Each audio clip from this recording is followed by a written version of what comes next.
Hoje vamos falar sobre um assunto bastante importante, é um assunto que todo mundo me pede para ser abordado. É um assunto que talvez seja o seu caso, talvez não, que é relacionado à reclamação da nossa valorização.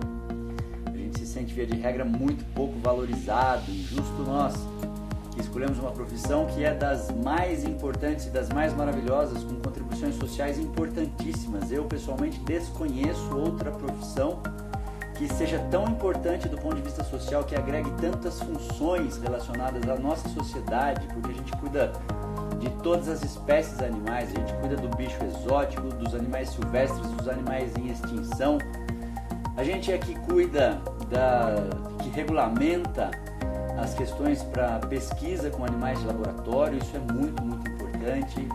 A gente que cuida do bicho homem, a gente que cuida da alimentação do homem, através de inspeção de carne, inspeção de leite, vigilância sanitária, a gente cuida de cavalo, a gente cuida de boi, enfim, a gente cuida de uma série de coisas importantíssimas, a gente cuida da fauna, cuida de derivados do leite, de derivados da carne, ou seja, é uma profissão muito, muito importante para a nossa sociedade, a gente cuida de muita coisa, a gente tem licença pelo menos para cuidar de muita coisa. A gente cuida dos pets, que hoje a gente sabe que são considerados membros da família. E talvez por isso, por agregar tanta responsabilidade assim nas nossas costas, por nos pesar tanto, com uma cobrança muitas vezes excessiva, uma carga de trabalho às vezes desumana, exorbitante, com questões éticas relacionadas aos colegas, com falta de valorização dos tutores, dos próprios clientes. Muitas vezes, meu entendimento é que o pet virou um membro da família, mas o vet ainda não virou um pediatra.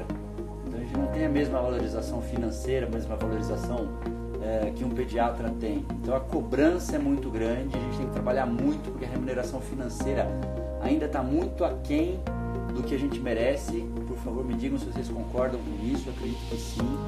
Então é uma questão muito, muito importante e que faz com que os colegas acabem realmente se sentindo desvalorizados e muitas vezes desmotivados, porque a gente perde o senso de pertencimento, o senso de reconhecimento, que é uma necessidade humana extremamente importante desde o nosso nascimento, desde que a gente nasce. Teve uma pesquisa muito horrível, inclusive veio da Prússia, se eu não me engano, que ele proibiu as enfermeiras obstetras de cuidarem afetivamente dos bebês. Todos os bebês morreram. Então a necessidade de afeto, a necessidade de pertencer a um nicho, a necessidade de ser reconhecido, de ser valorizado, é inerente, é inata ao ser humano. A gente já nasce com essa necessidade. Isso só vai aumentando, é claro, à medida que a gente vai ficando adulto e vai se inserindo em determinados nichos, isso inclui o nosso nicho profissional, a gente também passa a ter uma necessidade de ser reconhecido e ser valorizado. E o ponto é que muitas vezes a gente não é reconhecido e valorizado. Então a gente vê muitas queixas de profissionais que depois de darem de tudo, de fazerem de tudo, inclusive de noites de sono sem dormir, cuidando dos animais de estimação, se sentindo pouco valorizado, porque o tutor simplesmente reclama, não aceita um desfecho desfavorável, não aceita um prognóstico sombrio. Então a gente acaba realmente passando por maus bocados na nossa profissão.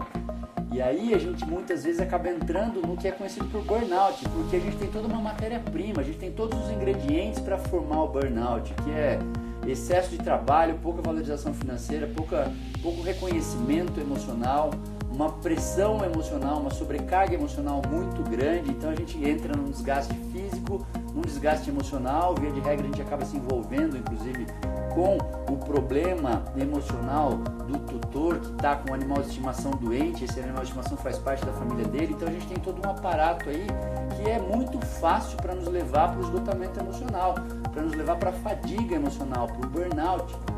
Por conta disso, muitos colegas inclusive têm tentado besteira e têm conseguido tirar a própria vida, por não se sentir devidamente reconhecido e valorizado. Isso é uma questão que precisa ser cada vez mais discutida dentro da nossa classe.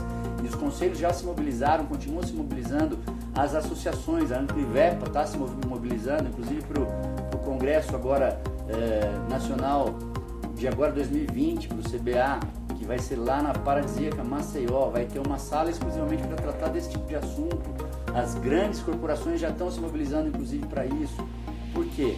Porque essa falta de reconhecimento e de valorização está nos levando a um cenário muito, muito ruim do ponto de vista emocional, do ponto de vista pessoal, com alguns colegas, como eu disse, tirando a própria vida por não aguentarem esse tipo de falta de reconhecimento. Porque essa é uma necessidade do ser humano, a gente precisa ser reconhecido em todos os aspectos, inclusive financeiramente. Então, se você conhece alguém ou se você faz parte desse grupo que acha que a gente deve ser mais valorizado, fica aqui até o final comigo desse vídeo, porque a gente já começa falando de algumas dicas dessa vez e no final eu dou outras dicas. E depois, se você puder compartilhar e puder falar para outras pessoas, para que a gente cresça juntos. O nosso lema é: sozinho a gente vai mais rápido, em grupo a gente vai mais longe. É muito, muito importante que esse assunto seja difundido entre os colegas para que a gente possa tirar proveito disso enquanto classe, não só isoladamente. Então, a gente precisa entender como é que funciona o nosso cérebro. O nosso cérebro trabalha por associação.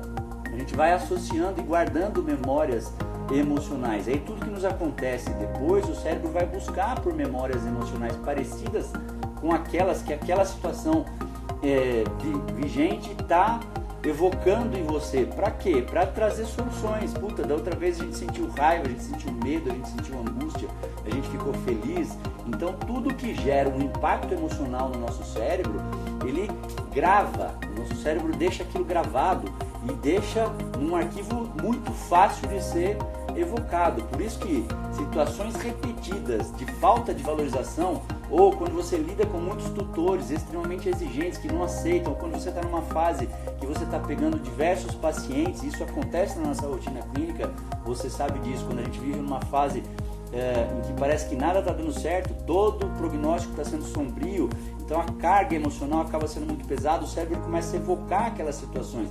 E se os resultados prévios que você teve não foram resultados adequados, então aquilo começa a borbulhar dentro da sua cabeça e o peso emocional começa a ficar muito grande. Por conta disso que o transtorno do estresse pós-traumático causa todo o transtorno que ele causa. Pessoas que lidaram com estupro, ou que foram assaltadas, ou que viram alguém sendo assassinado, ou que presenciaram cenas de terrorismo, enfim. O impacto emocional, quando ele acontece, quanto maior ele é, mais o nosso cérebro grava aquela cena. E a todo momento parece que ele fica toda hora evocando aquilo. Por que é importante a gente entender isso? Porque algumas pessoas têm mais dificuldade de lidar com as próprias emoções do que outras. E via de regra, as pessoas que têm mais dificuldade de lidar com as próprias emoções são as pessoas mais sujeitas a esse tipo de situação, de burnout, esgotamento mental, esgotamento emocional. Enfim, são pessoas que têm mais dificuldade de lidar com críticas, são pessoas que têm mais dificuldade de lidar com rejeição social. Portanto, quando um tutor reclama do teu trabalho, quando ele não te valoriza, isso por si só é uma rejeição que pode evocar em você memórias emocionais que te façam viver numa situação de angústia, de estresse. E isso perpetuadamente pode te levar para um quadro de esgotamento, um quadro de frustração com a profissão, de desânimo, de querer largar a profissão, enfim. Então todo esse racional é para você entender como é que funciona o cérebro, para você entender como é como você lida com a questão emocional e entender as outras pessoas ao seu redor. Isso é muito, muito importante, porque se a gente está falando de sermos mais valorizados profissionalmente, de buscarmos o nosso lugar dentro da sociedade, tanto do ponto de vista de reconhecimento de tutores, reconhecimento de outras classes, reconhecimento financeiro também, obviamente, para que a gente reduza a nossa carga de trabalho, para que a gente consiga trabalhar menos, o primeiro passo é olhar para dentro de mim. Não adianta, quando a gente está falando de um processo de mudança ou querendo evocar um processo de mudança, como é o caso desse, a gente precisa mudar para ser mais valorizado. O primeiro que tem que mudar sou eu. O primeiro que tem que mudar é você. A gente tem que olhar para dentro de si próprio, entender como é que eu funciono para poder entender o grupo como um todo. Senão eu vou sempre ficar esperando do outro que o tutor me valorize mais, que o meu patrão me pague mais, que o tutor reconheça que aquele procedimento que eu faço vale o preço que eu estou cobrando. E aí eu estou sempre esperando do outro. E aí eu não vou conseguir mais valorização, porque eu não tenho controle sobre as reações, sobre as atitudes dos outros, mas eu posso ter controle sobre as minhas atitudes e as minhas próprias reações. E entendendo como eu funciono emocionalmente é o primeiro passo para eu poder buscar essa mudança e levantar o cenário de que a gente é veterinário e a gente precisa ser reconhecido. Portanto, entender faz parte da primeira medida que a gente tem que tomar. E entender isso significa reconhecer o seguinte: tudo que nos acontece, seja do meio externo ou do nosso pensamento, vai primeiro para as nossas amígdalas corticais, que são duas estruturas, uma de cada lado, uma em cada hemisfério, um no direito e o outro no esquerdo, hemisférios cerebrais, que armazenam as nossas memórias emocionais. Então tudo que me acontece, o que alguém me fala, o que eu vejo, o que eu sinto, o cheiro que eu sinto ou o que eu penso, primeiro o meu cérebro vai evocar as minhas memórias emocionais para comparar com emoções antigas que eu já tive.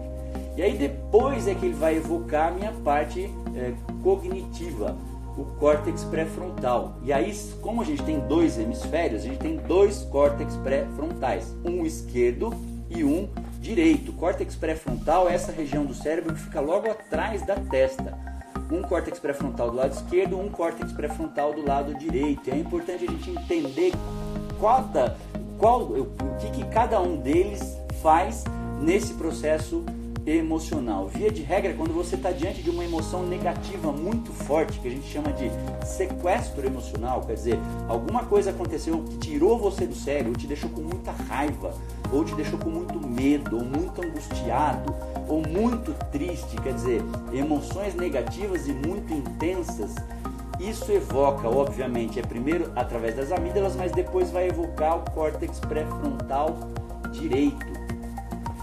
O córtex pré-frontal esquerdo é a região que a gente chama de freio das emoções. É quando eu sinto emoções positivas. Então, quando eu sinto prazer, quando eu tenho um senso de realização pelo que eu estou fazendo, isso inclui a realização profissional, que a gente sente quando está atendendo, quando um tutor está nos valorizando, quando o tratamento está dando certo, quando o paciente é colaborativo. As emoções positivas, quando a gente se recupera rapidamente de um estresse emocional. Então eu fico bravo, mas de repente, rápido eu consigo sair daquela emoção negativa e ir para uma emoção positiva. Eu estou evocando sinapses no córtex pré-frontal esquerdo. E quando eu estou evocando sinapses do córtex pré-frontal direito, são quando eu tenho emoções negativas. Então pessoas muito ansiosas têm uma iluminação na ressonância magnética funcional, portanto uma maior quantidade de sangue aqui, quer dizer, uma maior atividade no córtex pré-frontal direito, muito ansiosas.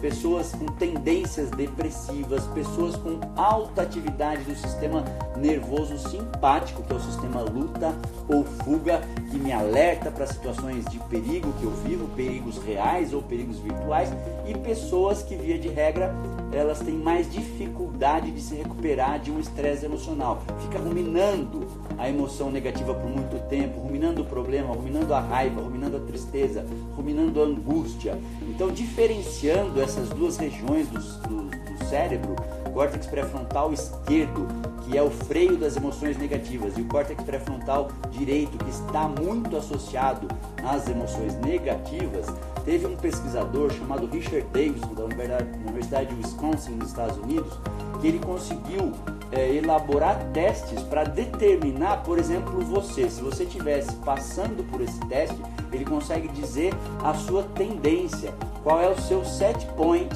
Se você tem uma tendência a usar mais o córtex pré-frontal esquerdo e, portanto, é uma pessoa mais otimista, mais voltada a emoções positivas, que se recupera mais rápido de emoções positivas, ou se você tem uma tendência maior a evocar o teu córtex pré-frontal direito, portanto, você é uma pessoa mais tendenciosa à depressão, à ansiedade, que fica ruminando muito as coisas e fica maquinando aquela raiva, passando por qualquer problema se torna um problema muito grande.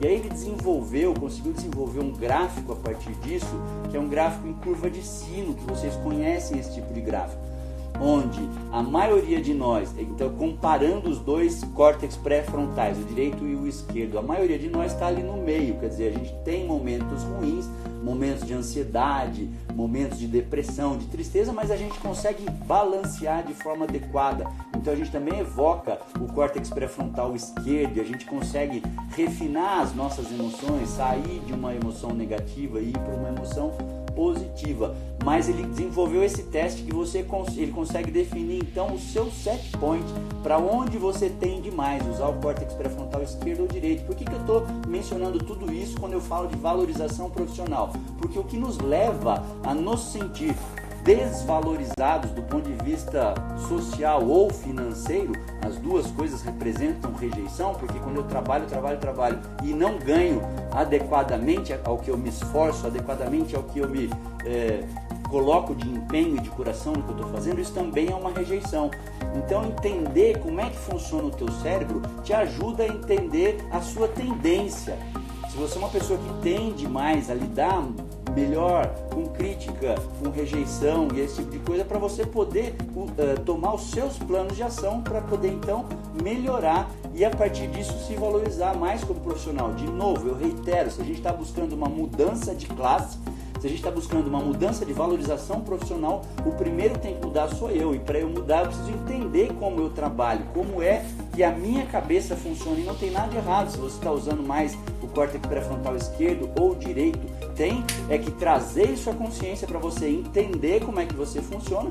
Para se você estiver usando mais o córtex pré-frontal direito, portanto uma pessoa mais tendenciosa à depressão, à ansiedade, a ruminar mais as emoções negativas, de você tomar planos de ação que te tragam mais para evocar sinapses aqui no córtex pré-frontal esquerdo, então evocar mais emoções positivas, para que você não se abale tanto com uma crítica, para que você não fique mais tão indignado com a postura antiética de um colega, para que você não fique mais tão chateado se um tutor não reconheceu todo o esforço que você fez pelo animal dele, para que você tenha motivação em buscar um outro emprego caso o lugar que você trabalha não esteja te remunerando adequadamente, caso você tenha, para te dar motivação, otimismo para você buscar uma especialidade para trabalhar, para você conseguir se valorizar profissionalmente e ganhar mais, para conseguir buscar novos recursos, inclusive de atendimento, novos clientes, fazer novas parcerias, enfim, uma mente mais criativa e mais aberta para te colocar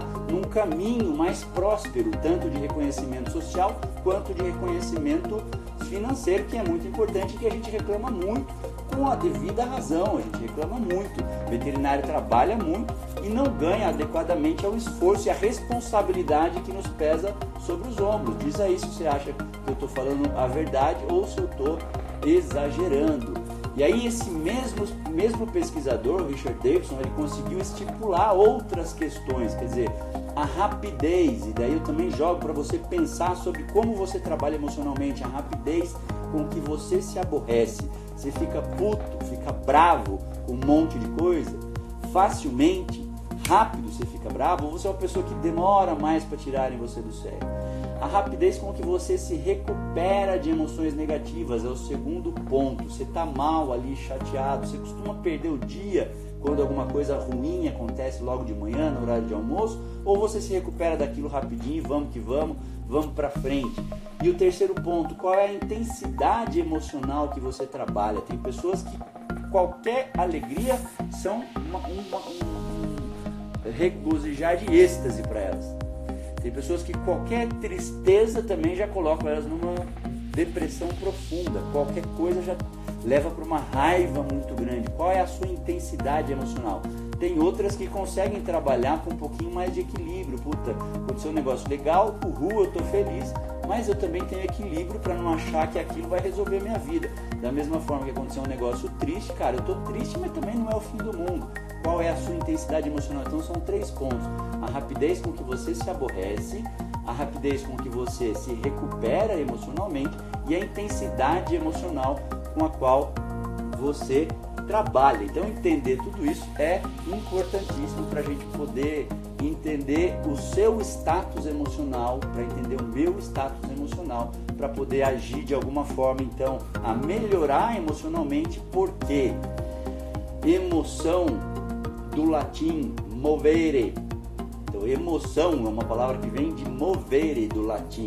Mover é entrar em movimento, para vocês terem noção da importância das emoções.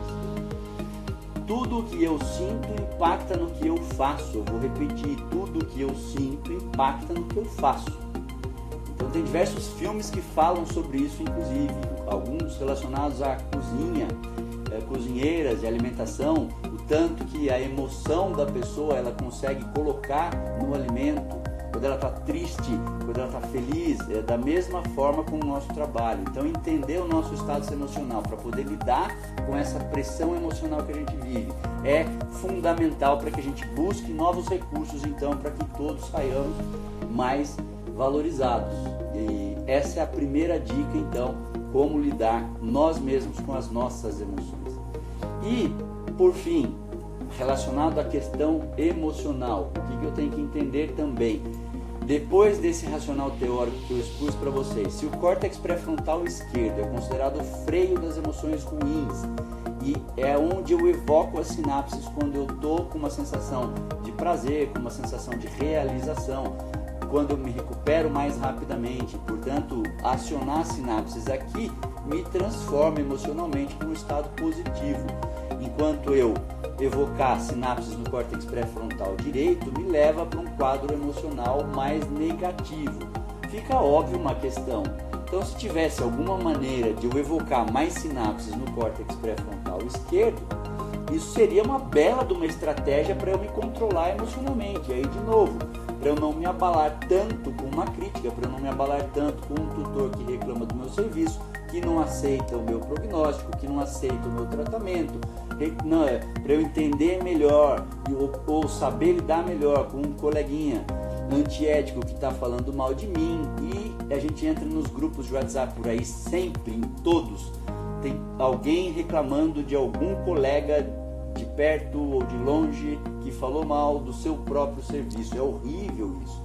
É horrível a ética dentro da nossa profissão, mas tem pessoas que se indignam mais e outras que sabem lidar melhor com isso, conforme eu disse.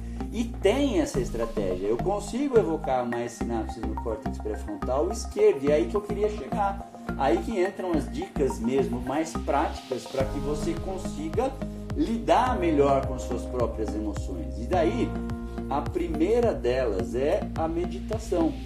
Meditação vou te falar, é a melhor dica que eu posso dar para você controlar melhor as suas emoções.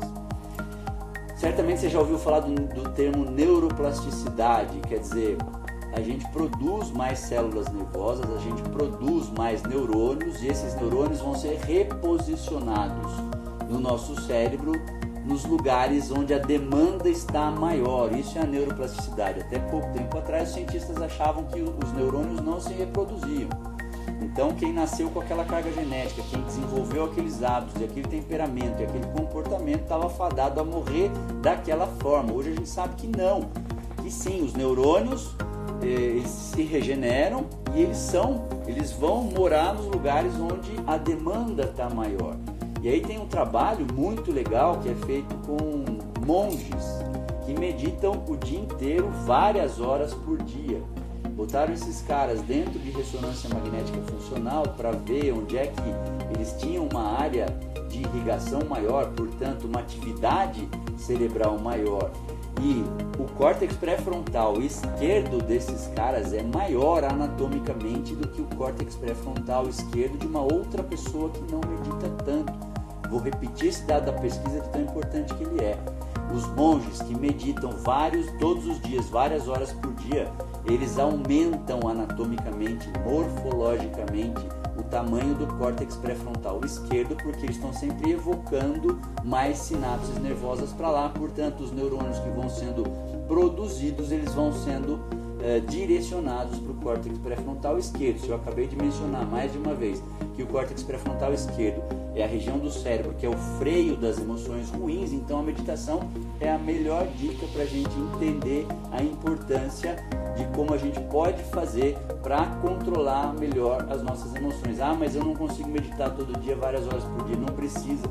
Os trabalhos mostram que 4, 5 minutinhos por dia, se você fizer isso todos os dias, a partir de 2 meses, você já começa a aumentar as sinapses no córtex pré-frontal esquerdo, portanto você já consegue melhorar o controle emocional que você tem, portanto você consegue lidar melhor com crítica, portanto você consegue lidar melhor com situações adversas e manter a motivação. O importante de você se controlar emocionalmente é que se a gente demora mais para entrar num estado emocional ruim e sai mais rapidamente de uma tristeza, de uma raiva, de uma angústia ou de uma ansiedade, se a gente se coloca num estado emocional mais positivo, isso aumenta a chance do meu cérebro ser inundado com neurotransmissores de motivação como a dopamina, como a serotonina, como a endorfina, que vão me colocar num estado emocional positivo melhor e, portanto, vão me tornar mais produtivo. Isso é sensacional.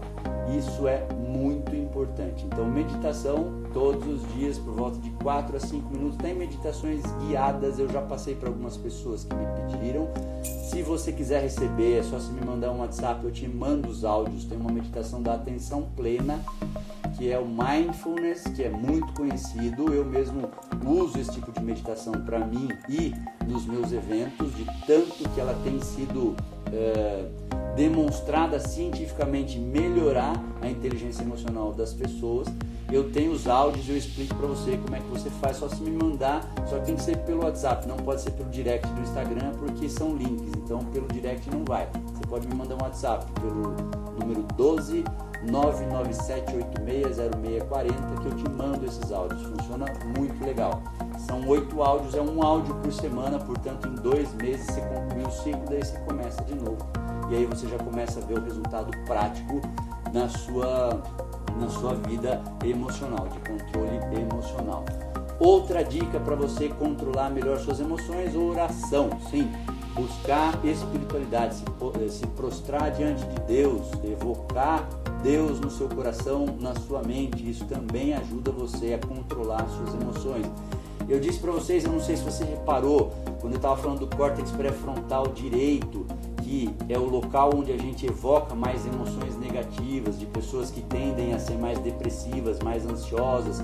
Então o número de sinapses aqui começa a aumentar. Eu também mencionei um dado importante: pessoas que têm o sistema nervoso simpático sempre em alerta, a pessoa está sempre engatilhada, então qualquer coisinha é uma ameaça, se torna uma coisa muito grande, ele já evoca o sistema luta ou fuga.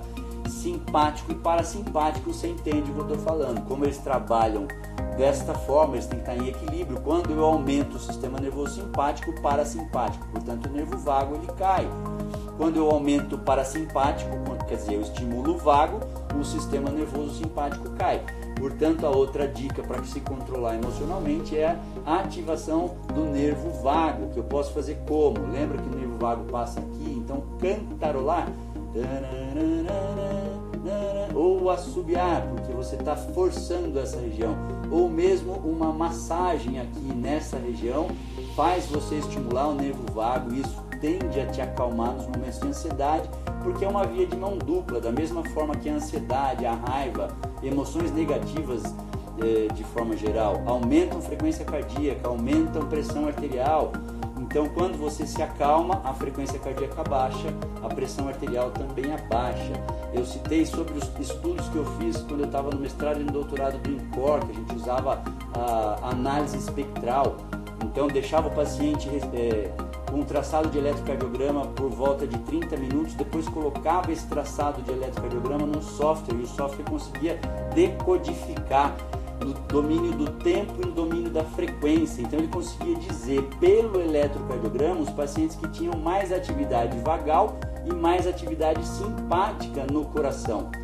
Via de regra, todos os grupos que a gente estudava, os pacientes que tinham mais atividade vagal tinham menor tendência a infarto agudo do miocárdio, tinham menor tendência a eventos tromboembólicos como AVC, tinham menor tendência a pressão arterial sanguínea, enfim, eles levavam uma vida com menos risco de eventos cardiovasculares, de morrer do coração ou de algum trombo, de alguma coisa nesse aspecto. E aí é uma via de mão dupla. Eu fiquei impressionadíssimo quando eu comecei a estudar inteligência emocional e eu entendi que essa via de mão dupla funciona dessa forma.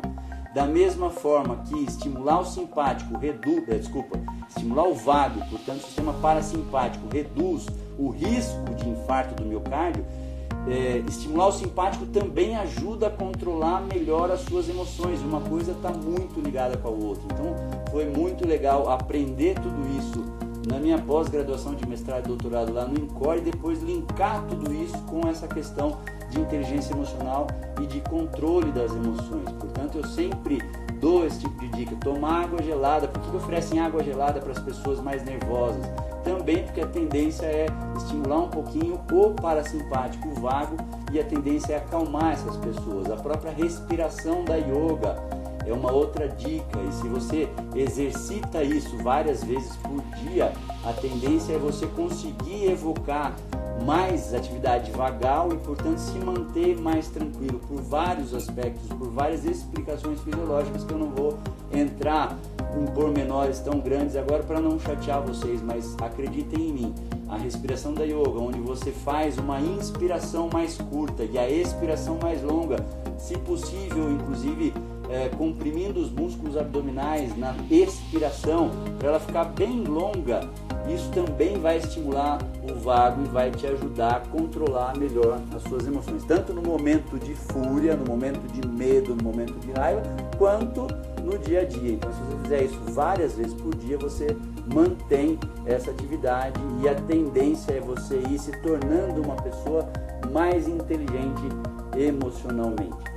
Aí, entrando para as dicas práticas de como a gente pode se valorizar dentro da nossa profissão de médico veterinário. Então, eu falei primeiro das questões emocionais, acho que ficou claro a importância, eu já justifiquei 2 vezes, só para resumir então. Por que isso é importante? Porque se a gente está buscando mais valorização, a gente está buscando uma mudança de postura dentro da nossa classe. Agora, se eu não mudar primeiro, não tem como achar que o cliente vai mudar, que o meu colega vai mudar, que o meu patrão vai mudar. Eu tenho que mudar primeiro, entendendo as minhas próprias emoções para conseguir me controlar e mudar o meu jeito de falar, o meu jeito de agir e mesmo o meu jeito de aceitar o que vem de fora.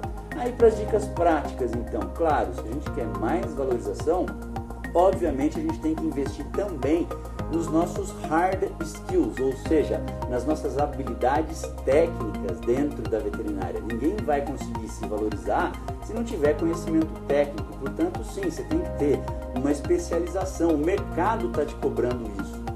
Ou se você quiser continuar fazendo clínica geral, ok, mas você tem que ser um clínico diferenciado, aquele que olha para todos os sistemas. Isso é difícil de ter. Algum clínico que consiga rapidamente, precocemente entender um diagnóstico, entender o sistema do qual o animal está sofrendo de uma patologia, por exemplo, e para poder indicar para um especialista. Mas, eventualmente, o mercado está pedindo especializações. E agora, os colégios de várias especialidades dentro da nossa classe estão postulando provas, inclusive, de título. Então, alguns já têm, outros já estão lançando. E isso vai ser uma habilidade que o mercado vai pedir. Os próprios tutores, os clientes vão começar a cobrar e já não aceitar mais que o paciente tenha um problema ortopédico e seja atendido por um clínico, que o paciente tenha um problema cardíaco e seja atendido por um clínico, que o paciente tenha um problema de pele e seja atendido por um clínico. Então, quando eu falo de valorização profissional, a primeira coisa que eu tenho que lembrar, sim, eu vou precisar melhorar o meu conhecimento técnico, que dentro dessa área de gestão e de comportamento, a gente tem chamado de hard skills. São as habilidades pesadas, traduzindo num português mais literal. As habilidades pesadas incluem você participar de um congresso anual, pelo menos um congresso grande. Vem aí o CBA, vai ser em maio na cidade de Maceió, vai ser sensacional. Inclusive a gente tem feito lives onde a gente faz sorteio de inscrições para o CBA 2020, então vale a pena entrar lá, ver as regras para você participar. Pelo menos um congresso grande nacional por ano e mais um congresso regional, um simpósio. Isso eu estou falando do básico, não tem como fugir disso, porque você tem que estar por dentro de tudo que o mercado está oferecendo. Você tem que estar por dentro do que está sendo discutido. Via de regra, congresso não é para você aprender as coisas, congresso é para você entender o que está sendo feito e depois, das áreas que você gosta ou dentro da sua própria área, você vai buscar um conhecimento. A não ser que você já seja ultra especializado, e daí você vai usar no congresso para pegar um paper, pegar uma coisa mais nova que foi falado e etc. mas tem que participar. Eu vou repetir, um congresso nacional por ano, um congresso regional ou um simpósio por ano, para você estar perto dos grandes, perto daqueles que têm referência, perto daqueles que sabem o que está acontecendo no mundo afora da veterinária, para trazer para vocês as informações atualizadinhas, mastigadinhas, para você poder usar os novos protocolos, o que tem mudado. Porque não adianta você reclamar que não se sente valorizado pelo tutor, que não se sente valorizado pelo patrão, que você ganha mal, se você não sabe o que está acontecendo. Não adianta, mudou, o mundo mudou, a veterinária mudou junto, o cachorro morava no quintal, comia resto de comida.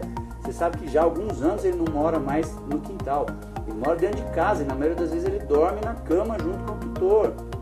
Ou seja, se você não estiver a par de tudo que está acontecendo, realmente você está ficando para trás. Daí não adianta reclamar de falta de valorização. Você tem que ter uma especialização, você tem que ter cursos de aprimoramento. Portanto, entra realmente um investimento. Só que a gente chama isso de investimento. Algumas pessoas têm medo de, mas é caro, o congresso é caro, porque tem passagem de avião, porque tem hotel, porque tem inscrição, o curso é caro. Mas você consegue cobrar do seu tutor, do seu cliente, isso que você está investindo, porque você também tem que aprender, eu vou falar isso daqui a pouco, a melhorar o seu processo de comunicação. Então tudo que você vai buscar para melhorar tecnicamente, o teu cliente tem que conhecer, ele tem que ficar sabendo. Então eu vou contar para vocês uma coisa que eu fazia quando eu estava já no mestrado, fazendo o mestrado no INCOR em São Paulo. Você sabe que eu moro em Jacareí, que fica a 70 km de São Paulo, então aquela história é perto, mas é longe. Para eu chegar da minha casa até o INCOR, eu acordava às 4h30 da manhã para pegar um ônibus às 5 horas da manhã, para ir até São Paulo, pegar 2 linhas de metrô para conseguir chegar no Hospital das Clínicas, onde é o Instituto do Coração, às 7 da manhã, para começar a ralar. Sem café da manhã às vezes, porque acordar às 4h30 da manhã é osso de você conseguir tomar um café da manhã. Então eu chegava no INCOR, trabalhava feito um camelo, e às vezes não dava tempo nem de almoçar pela quantidade de projetos que eu ajudei, que eu colaborei.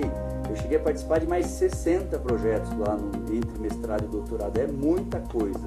Depois eu voltava para a minha clínica, que já era a minha clínica. Então às vezes tinha cliente esperando na clínica, e às vezes bravo comigo com razão, porque às vezes eu atrasava, perdia um ônibus, por 5 minutos se eu chegasse atrasado em São Paulo, eu perdia o ônibus, não conseguia voltar no horário. Mas eu usava disso para uma estratégia de marketing. Me desculpa, eu cheguei atrasado porque eu estava no INCOR. E aí eu estou participando de um projeto que eu lembrei do seu animal, eu lembrei do Rex, é um projeto que fala isso, fala aquilo, de coração, e etc. Então você tem que aprender a contar para o seu cliente as coisas que você faz, não com arrogância. Você não está se sentindo melhor do que os outros ou querendo ser maior do que os outros. É você saber comunicar para o seu cliente que você está buscando melhorar, e daí você consegue cobrar mais. É por isso que é um investimento. Agora, o primeiro passo é você acreditar naquilo que você está fazendo, acreditar na sua competência, acreditar que aquilo que você está fazendo vai de fato melhorar o tratamento que você vai prescrever para o seu paciente. Então, você, estando perto dos grandes, estando perto de quem sabe fazer, você vai aprendendo inclusive essas nuances, essas dicas básicas de como contar com o seu cliente. E eu posso dizer para vocês, eu via o olhinho do meu cliente fazer assim, quando eu contava, nossa, você está no INCOR, mas no INCOR não é de médico? Pois é, mas eu faço mestrado, depois eu faço doutorado. Me desculpe, eu não vou poder atender essa semana porque eu vou estar num congresso nacional, meu trabalho foi escolhido, foi premiado para eu apresentar um trabalho oral num congresso internacional disso ou daquilo, então eu não vou poder atender o seu paciente na semana que vem, mas na outra semana eu já estou aqui. Então você usa dessas questões para você fazer o seu marketing ali dentro com o teu cliente de forma honesta, íntegra, de forma humilde. Isso não é para você levantar a voz e se achar melhor do que os outros. Não é isso, porque se você fizer dessa forma, o teu cliente percebe e aí ele não te procura mais. Mas é numa comunicação natural, ele precisa ficar sabendo que você está buscando esse tipo de recurso. Olha, doutor fulano de tal não vai poder atender na semana que vem porque ele está no Congresso Nacional de Brasileiro da Anquivep, é o maior congresso do país, e está lá se atualizando. Puxa, vai ser bom para o Rex, hein? Vai ser bom para Dolly, para Cindy, percebe que os nomes que eu uso são nomes bastante originais. pegam 90% dos pacientes clínicos. Então, o teu cliente tem que ficar sabendo isso que você faz. Por isso é investimento. Por isso você consegue ter esse retorno e ganhar mais. Ah, mas eu trabalho eu trabalho numa clínica, eu não ganho comissão, então não vai. Então negocia com o teu patrão, com o teu chefe, para ele pagar uma parte para você, para ele investir em você também. Ah, não tem negociação, não dá. Então procura outro lugar. Então você sabe que aquele lugar não é um lugar para você. E aí é tudo uma questão de estratégia, uma questão de metas, que a gente já falou. No final do ano, nosso último vídeo foi sobre metas. Se você não assistiu, tá lá no YouTube, entra lá no meu canal, Caleso Rosa, no YouTube, clica no sininho para você receber as atualizações. Já tá lá, é você colocar a meta. Então, se você está trabalhando num lugar que não reconhece você financeiramente, não quer investir em você, tenta uma, tenta duas, tenta três, vai para o plano B. De novo, é você lidar com as suas emoções para poder manter a sua motivação e buscar o teu caminho de sucesso. Assim você vai conseguir ser valorizado. Então, o básico é treinar os seus hard skills. Não adianta você achar que fazer só isso vai adiantar. Porque aí a gente vê muitos veterinários incorrendo nesse erro.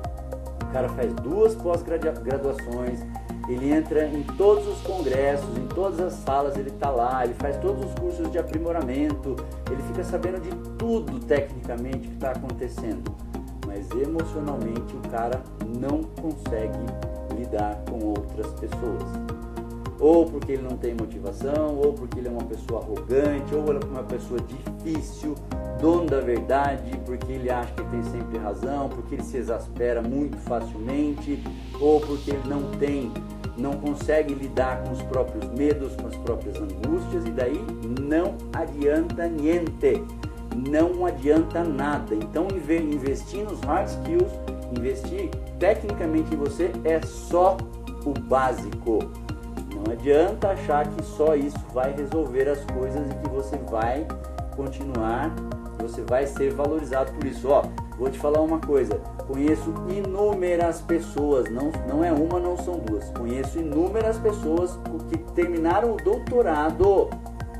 doutorado e não conseguem um posicionamento adequado. Por quê? Porque investiram só na parte técnica, porque investiram só nos hard skills, porque foram buscar apenas ensinamentos técnicos. Isso passou a ser o básico do básico, não adianta. Então, além dos hard skills, você precisa investir no que o mundo corporativo está chamando de soft skills, ou seja, suas habilidades pessoais, relações interpessoais, solução de conflito, comunicação assertiva. Daí eu vou começar falando do básico dos soft skills. Pelo amor de Deus, me perdoem chover no lugar comum, não quero ofender ninguém.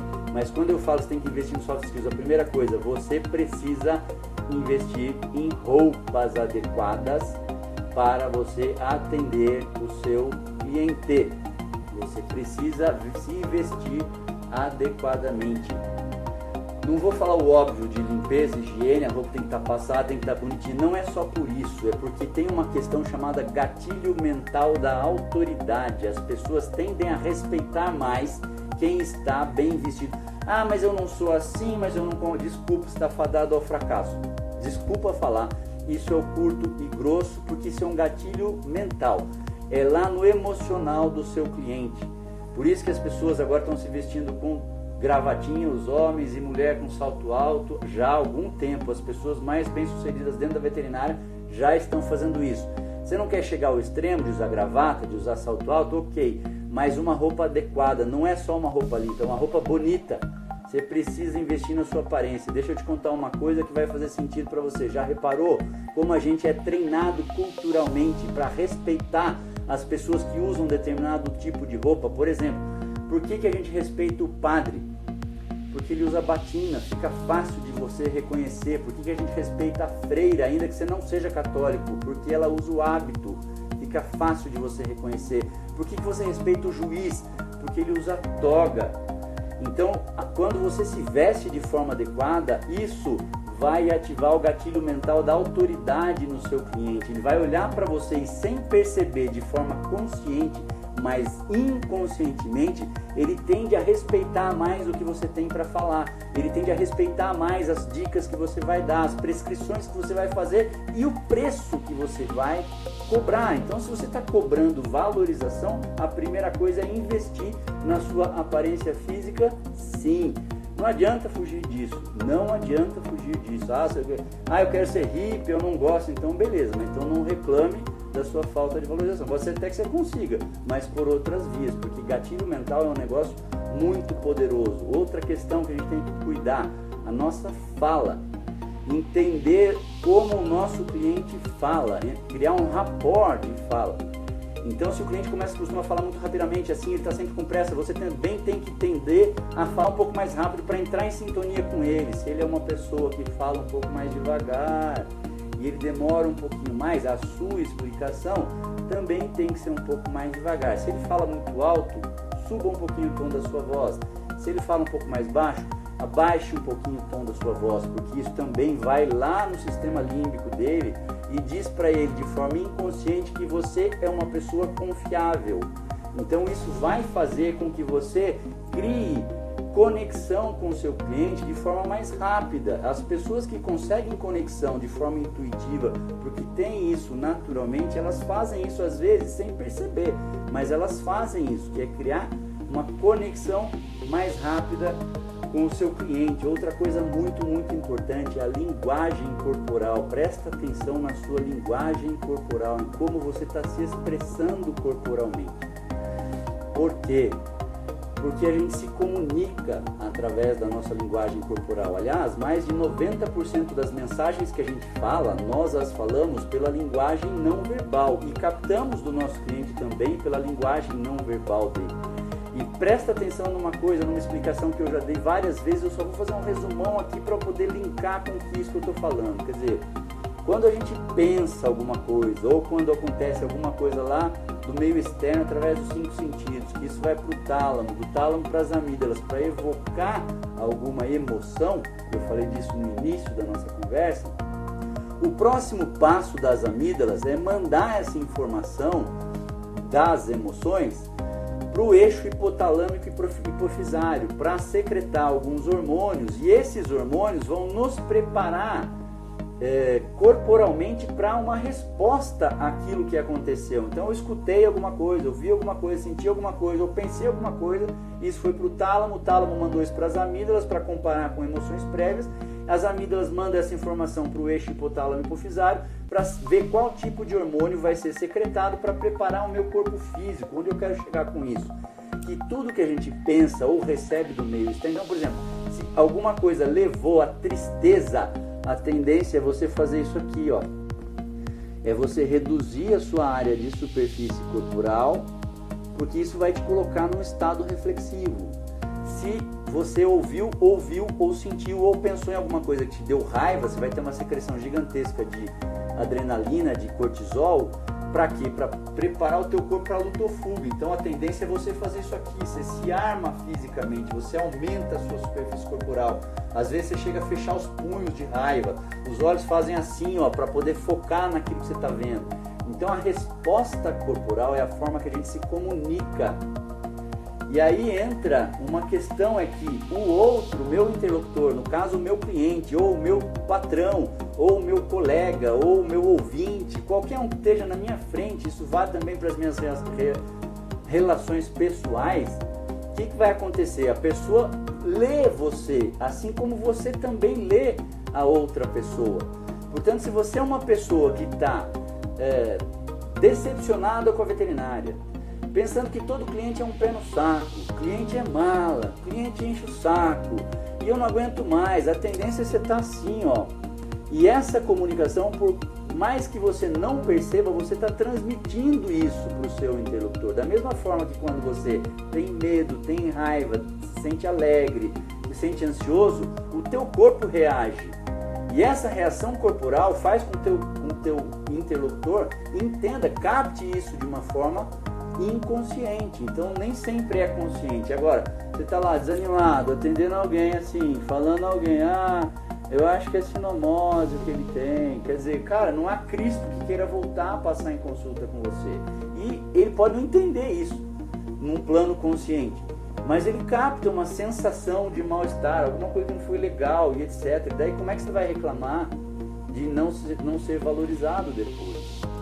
Isso é muito sério, a gente não presta atenção nisso, mas à medida que a gente vai entendendo, que a gente vai trazendo isso ao plano consciente, quer dizer, quando eu me pego assim, com o corpo assim, eu falo, opa, cara, eu não quero ficar triste, então eu mudo a minha postura e mudo a forma de me comunicar, porque também é uma via de mão dupla. Quer ver uma coisa? Coloca uma caneta assim aqui na boca, ó. Deixa eu pegar uma caneta aqui, peraí. Coloca uma caneta assim, ó, e tenta ficar triste. Sabe por que você não consegue? E se você conseguir vai durar pouco, porque eu estou me forçando a sorrir. E aí você pode achar, nossa, que tosco isso, que besta. Isso é um artigo científico publicado em revista indexada de alto impacto. E essa mudança de comunicação corporal faz você mudar o seu status emocional. Isso você com você mesmo, calcula você com os outros. Por que você para pensar? Por que certas pessoas que convivem com você te passam a sensação, mesmo que você não perceba, nossa, aquela pessoa, ela é segura, né? Ela passa uma segurança pra gente, e aquele profissional, ou aquele ator, ou aquela outra pessoa. Você não prestou atenção, pode ser, mas observa que é uma pessoa que está sempre ereto, está sempre sorrindo, sempre controlando o tom de voz. Então isso ajuda muito a que o outro valorize você, valorize o seu conhecimento, valorize o preço que você coloca pelo seu produto, pelo seu serviço. Além disso, a comunicação assertiva. As pessoas não prestam atenção na comunicação assertiva, que é ter certeza do que você está falando que chegou ao ouvido da outra pessoa. Então terminar sempre a frase, explica o que o animal tem, explica o tratamento, a prescrição e termina dizendo, o senhor pode me dizer o que o senhor entendeu da minha explicação? Como é que o senhor vai fazer então o remedinho que eu prescrevi? Porque você força a pessoa a falar, aí você força ela a aguardar. Isso evita 80% de mal entendidos relacionados à prescrição. Outra dica importante, estabeleça regra já inicialmente no atendimento. Conte para o teu cliente como é que você funciona relacionado à comunicação digital por WhatsApp. Olha, esse é o meu número de WhatsApp. Até às 18 horas, até às 19 horas eu respondo. Depois disso eu não respondo mais. Se a senhora precisar, ligue para esse outro número da clínica, do hospital. Estabeleça regras. Ah, mas e se eu precisar de madrugada? Se a senhora precisar de madrugada, esse hospital está prontamente para atender a senhora. Eu tenho uma parceria com eles. E outra coisa, tenha 2 números de celular, se possível. Um profissional e um pessoal. Você vai evitar um monte de problema, desde que você estabeleça regras no início e que a pessoa tenha um suporte caso aconteça isso, porque muitas pessoas não têm coragem de estabelecer esse tipo de regra, daí o tutor liga à noite, liga de madrugada, liga de manhã, o cara não atende, aí ele tem problema. Se você estabelecer regras, tá tudo ok. Olha, eu não sou 24 horas, então acabou, você não tem obrigação de ficar atendendo, respondendo WhatsApp, respondendo ligação, mas você tem a obrigação de fornecer algum lugar para o cliente procurar caso ele tenha uma emergência. Aí tá, isso é muito importante. Deu uma pausa aqui na conexão, mas a gente voltou. Digam se vocês ainda estão me ouvindo bem, por favor. O que mais? Quem cobra é a secretária. O veterinário não tem que passar preço, o veterinário não tem que ficar em discussão com o cliente. Ah, dou desconto, não dou desconto. Quanto é, doutor? Minha secretária passa para o senhor. Ih, ela é boa de briga, hein? Vai lá conversar com ela. Sai fora desse negócio, porque tem muito veterinário ainda que fica discutindo e passando preço para o tutor. Isso dá uma confusão que não tem mais fim. Não é o seu papel nem cobrar, nem passar preço. Você tem que fazer que você nem sabe do preço. O preço é só com ela, eu não sei. Daí você passa para ela e deixa o cliente brigar na recepção. Por desconto, por dividir, por não dividir e etc. Então essa questão é com a secretária. A dica mais importante que eu vou te dar agora, invista em você. E não só nos seus hard skills. A gente já tem o hábito, graças a Deus, de investir no nosso aprendizado técnico, em cursos de especialização, pós-graduação, aprimoramento. Invista em você pessoalmente. Tudo isso que eu estou falando eu aprendi com cursos, eu aprendi estudando, por isso que eu ministro cursos disso hoje. Não é vergonha nenhuma você admitir que você não tem um background, que você não tem conhecimento técnico suficiente para tudo isso. E eu estou falando só a pontinha do iceberg, porque em termos de comunicação assertiva tem um mundo de coisa para falar. Em termos de linguagem corporal, de expressão corporal, de tom de voz, solução de conflito, persuasão, comunicação, é um mundo de coisa. Você não tem a obrigação de saber isso só com o seu background de vida. Então invista em você, porque esse é o diferencial das pessoas de sucesso. Outra coisa, invista, posicione-se no marketing digital. Quem está fora do marketing digital está fadado ao fracasso também. Posicione-se nas redes sociais, conte para os tutores o que você está fazendo, os cursos que você faz, os casos que você atende dentro da ética, obviamente. Crie identidade visual, daí a gente começa a entrar um pouco mais no básico. Cartão, uniforme para as secretárias, para toda a equipe. Coloque uma equipe uniformizada dentro da sua clínica. Isso dá uma valorização pessoal e profissional gigantesca. E sobre os gatilhos mentais que eu comentei, tem um e-book que saiu do forno recentemente. Se você quiser esse e-book, me manda um e-mail, me manda um WhatsApp, pode ser no direct aqui do Instagram ou pelo WhatsApp, que eu já passei meu número 12-997860640, que eu te mando o link. Você vai receber esse e-book de persuasão que fala sobre vários gatilhos mentais que funcionam maravilhosamente bem para poder melhorar o seu processo de persuasão com o seu cliente. Beijo, gente, boa semana para vocês, fiquem com Deus, bom trabalho, muito sucesso e prosperidade para vocês. Tchau, tchau.